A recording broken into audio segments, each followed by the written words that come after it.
Well, what a day for motorsport fans and news in motorsport. Hi, folks. Leigh Diffey along with NBC Sports, Townsend Bell and Nate Ryan. We're celebrating this day because it's pretty exciting for the NTT IndyCar Series with seven-time NASCAR Cup Series champion Jimmie Johnson announcing, along with Chip Ganassi, the owner of Chip Ganassi Racing, that he will partake in the series, not a full-time series, over the next 2 years. So it is huge news. He joins some of the biggest names in the sport to both do NASCAR Cup Series racing and IndyCar Series racing, the likes of AJ Foyt and Mario Andretti.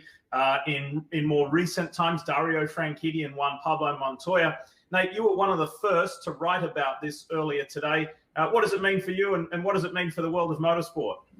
Well, I think it's tremendous for IndyCar, Diff, that it really raises their profile a little bit more. Having a seven-time Cup champion, having a surefire NASCAR Hall of Famer, Jimmie Johnson, say, this is what I want to do when I'm done racing full-time in NASCAR.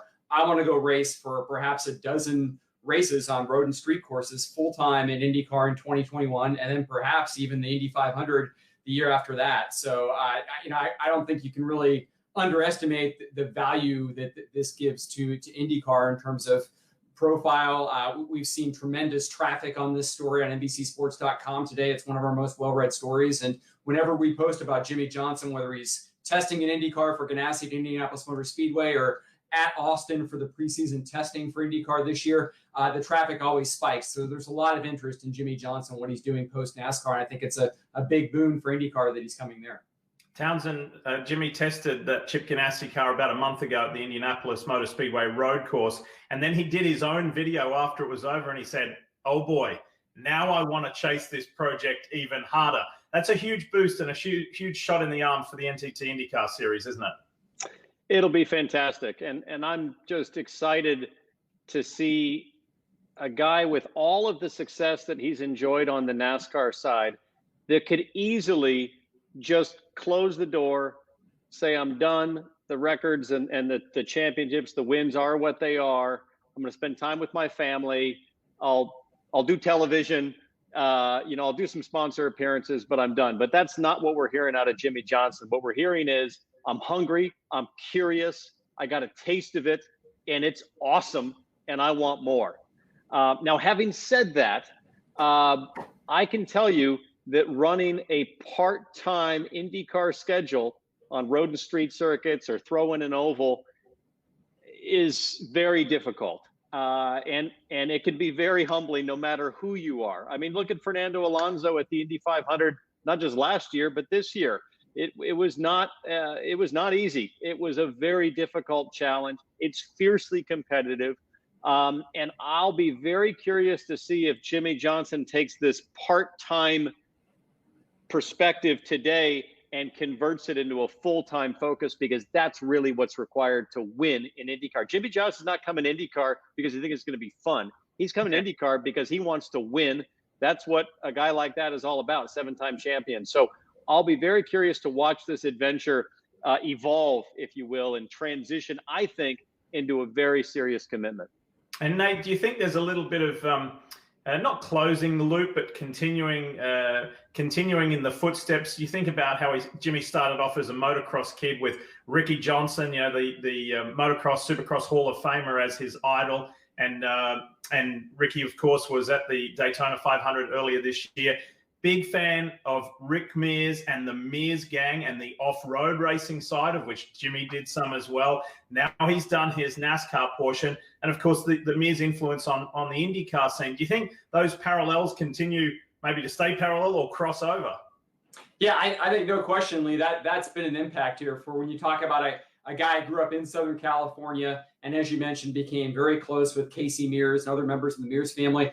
Very similar to Kevin Harvick in a way. We've heard Kevin Harvick talk about now, three-time Brickyard winner, and every time he wins Indy, he talks about what it meant to grow up in Bakersfield and see Rick Mears. Well, I think a lot of people may miss that Jimmie Johnson had a similar experience growing up in California. He and Kevin Harvick are right around the same age, and I think he idolized Mears in much the same way and thought he would be racing in IndyCar when he became a full-fledged professional driver. And it was just forces that guided him into NASCAR, and he became a Cup champion, which I don't think he ever would have expected as a child. So I think he essentially is chasing the dreams from his boyhood now, and getting a chance to fulfill them. And, as Townsend said, I think it'll be very interesting to see how he does. I think he views this as a challenge. He said after that Indianapolis test that it really reignited his fire in ways he wasn't expecting. He's really, really emboldened to do this. But I think the test becomes now, can he win? And,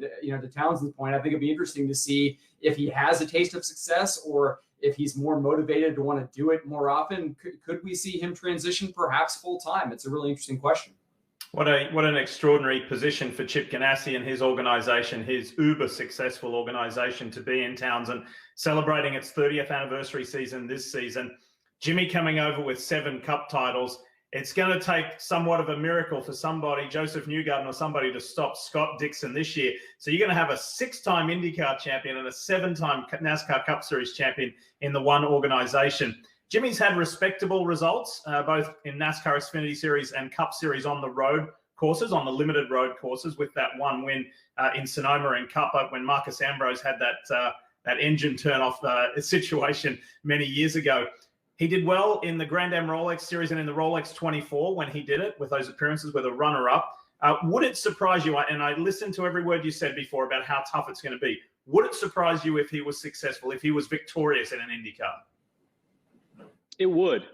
And the reason I say that is that it would only happen because he goes through this transitional phase that I think he's going to go through, which is where you're going to be confronted with 2 forks in the road.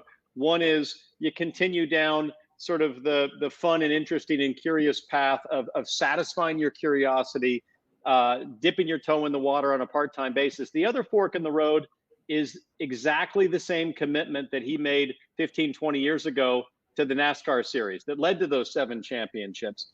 And I'm just curious, when is that decision going to come? Is that going to come, the fall of this year after, I guess we're in the fall soon. Is it going to come, in the next few months as he does a few more test days, is on the simulator, compares himself on the data to Scott Dixon, and not only over 1 lap, but over a 30-lap stint, goes to places like maybe Barber or Sebring where it's really bumpy.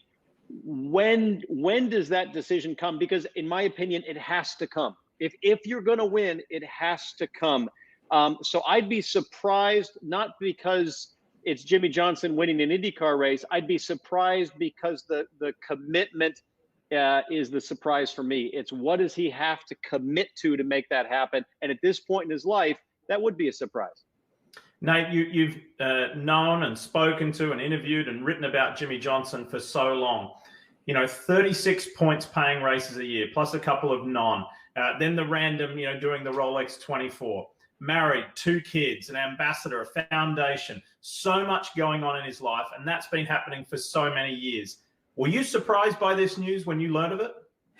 A little bit, Lee. I mean, I knew that he had spoken a lot about wanting to do other things when NASCAR was over, but I think generally when you see someone like Jimmie Johnson who's had all the success, look at a Richard Petty, look at Jeff Gordon. When you have that kind of success in NASCAR, you generally tend to stay in that garage and transition into team executive or broadcaster or team owner. I think we're going to see Kevin Harvick and guys like Clint Boyer make that same transition. So it's very different from what we typically see from NASCAR drivers who tend to stay in that bubble. And again, to Townsend's point, I think it speaks to the challenges that Jimmie Johnson is seeking here and knowing how difficult that this is going to be. And I think that really, really appeals to him. And I think he's looking at something broader. I mean, we saw him develop that relationship with Fernando Alonso a couple of years ago when he got the chance to test that McLaren Formula One car.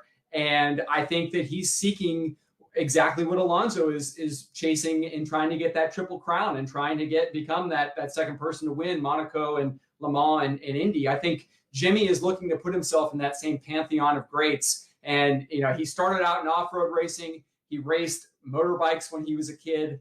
Again, I think he wants to be known and remembered as being a hugely versatile driver, and he views IndyCar as a pathway to that success. And I think he also sees having a 5-time champion teammate in Scott Dixon, someone who he was texting advice and tips for the night before that test that he did a couple months ago at Indy. I think that shows you that he really sees that as an ally and as someone who can really guide him on this path. Townsend, we're almost out of time. Real quick, kind of like how I ask you for closing thoughts on the broadcast. Anyone who's listened to you and I over the past 5, 6, 7 years, we've been talking about this groundswell and this upward trajectory of the NTT IndyCar Series. Is this kind of the icing on the cake? No question. Jimmie Johnson's clearly been watching these NBC sports broadcasts the last several years to pique his curiosity enough to come make the commitment and do it. I think, going back to what I said earlier, it'll be really interesting to see where he sits in this fork in the road that I think is coming sooner rather than later in terms of that overall commitment. And I'll be super interested to see if that Indy 500, frankly, the biggest prize in all of racing, does that really tempt him in to a full-time schedule as well. But I do have to look back to about a month ago where if you follow Jimmie Johnson on social media, you might have seen him out at, I believe it was the Aspen motocross track. I didn't even know if such a thing existed. He absolutely sent it off a double. It wasn't exactly a trail ride. This is a full-blown motocross track. And that made me sit back and go, this is not exactly a guy that's just going to ease his way into his 40s. So I love the edge. I love the hunger. And he's a racer, which means that the moment he gets a taste of the real challenge and is in the deep end of the pool, I think he's going to go all in and he's going to be a swimmer. Exciting times ahead. That's 2021 and 2022. Right here, right now is the race for the 2020 NTT IndyCar Series Championship, and you'll see it this weekend on both NBCSN and NBC from the Mid-Ohio Sports Car Course. 5 races to go. Doubleheader coming your way this weekend. Nate, T-Bell, thanks so much. We'll see you this weekend. Hey, Motorsports fans, thanks for watching. Make sure you hit subscribe before you go for all the latest news and highlights across motorsports.